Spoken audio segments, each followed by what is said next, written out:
चिंटू के फटे पुराने कपड़ों को देखकर सब उसका मजाक उड़ाते थे, पर किसी को नहीं पता था कि उसकी मां उसे टिफिन में क्या देती है।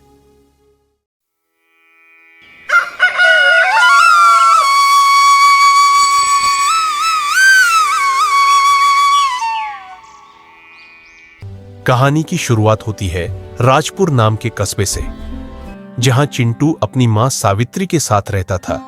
उसके पिताजी के गुजरने के बाद घर की सारी जिम्मेदारी सावित्री के ऊपर आ गई थी। वह जैसे तैसे काम कर कर अपने घर का खर्चा चला रही थी। एक दिन सावित्री चिंटू से कहती है, बेटा चिंटू, मैंने तुम्हारा टिफिन लगा दिया है। अब जल्दी स्कूल की तरफ निकल जाओ, वरना तुम लेट हो जाओगे। ठीक है माँ, मैं अभी स्कूल जाता हूँ। चिंटू टिफिन को लेकर पढ़ने चला जाता है और सावित्री भी अपने काम पर निकल जाती है। वह एक हवेली में साफ सफाई का काम करती थी, जिसके बदले उसे उसकी मालकिन बासी बची हुई रोटियां उसे देती थी। मालकिन, आज का काम हो गया है क्या? मैं अब अपने घर जा सकती हूँ? ठीक है, चली जाना, मगर आज मेरी सहेली आ रही है, जरा उसके लिए थोड़ा स्वादिष्ट भोजन बना देना, उसके बाद चली जाना। सावित्री चुपचाप खाना बनाने लग जाती है। थोड़ी देर में खाना बनकर तैयार हो जाता है। तभी उसकी मालकिन आती है। खाने में खुशबू तो बड़ी अच्छी आ रही है। चलो अब ये लो, कल की बासी रोटियां बची हैं, तुम इनको ले जाओ। सावित्री को बहुत बुरा लगता है, लेकिन वो बासी रोटियों को लेकर अपने घर आ जाती है। घर पहुंचकर सावित्री चूल्हे के पास बैठती है। उसकी आंखों में आंसू है। मेरे बच्चे को रोज बासी खाना खाना पड़ता है। हे भगवान, मैं गरीब भले हूँ, पर मेरे बच्चे के निवाले में इतनी बरकत देना कि उसे कभी कमी महसूस ना हो।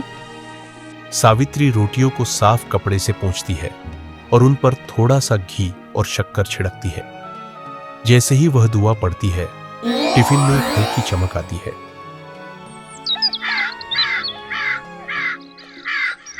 अगले दिन जब चिंटू टिफिन को लेकर स्कूल जाता है, तभी इसके कुछ दोस्त उसे रोककर उसका मजाक उड़ाते हैं। अरे देखो, ये गरीब फिर से कैसे फटे पुराने कपड़े पहनकर आया है, और इस टिफिन में क्या लाया है, जरा हमें भी तो दिखाओ। इसमें कुछ भी तो नहीं है। अच्छा, अब तू हमेशा झूठ बोलेगा? रुक, तुझे तो मैं अभी बताता हूँ। वह घमंडी लकड़ा चिंटू का टिफिन फेंक देता है। जैसे टिफिन नीचे गिरता है तो उसमें से तेज रोशनी निकलती है। सभी लोग उसे देखकर चौंक जाते हैं। तभी अमीर लड़का चिंटू से, चिंटू, ये खाना मुझे दे दे, इसके बदले तू मेरा ये शाही पनीर और पिज्जा ले ले। नहीं रोहन, ये मेरी माँ का प्यार है, इसे मैं बेच नहीं सकता। चिंटू के मना करने पर भी जब घमंडी लड़का वो खाना खाता है तो उसे अपनी गलती का एहसास होता है। उसे वह खाना कड़ी डिडीवा लगता है, क्योंकि उसमें माँ का प्यार नहीं था। वह चिंटू से माफी मांगता है। चिंटू, मुझे माफ कर दो। कोई बात नहीं, मैं तुम्हारी गलती के लिए तुम्हें माफ करता हूँ, लेकिन अब कभी किसी को गरीब कहकर मत सताना, क्योंकि जो लोग दूसरों को दुख देते हैं वो भी अंत में दुख ही पाते हैं। तो दोस्तों, आपको क्या सीख मिली इस कहानी से, वीडियो के कमेंट में जरूर बताना।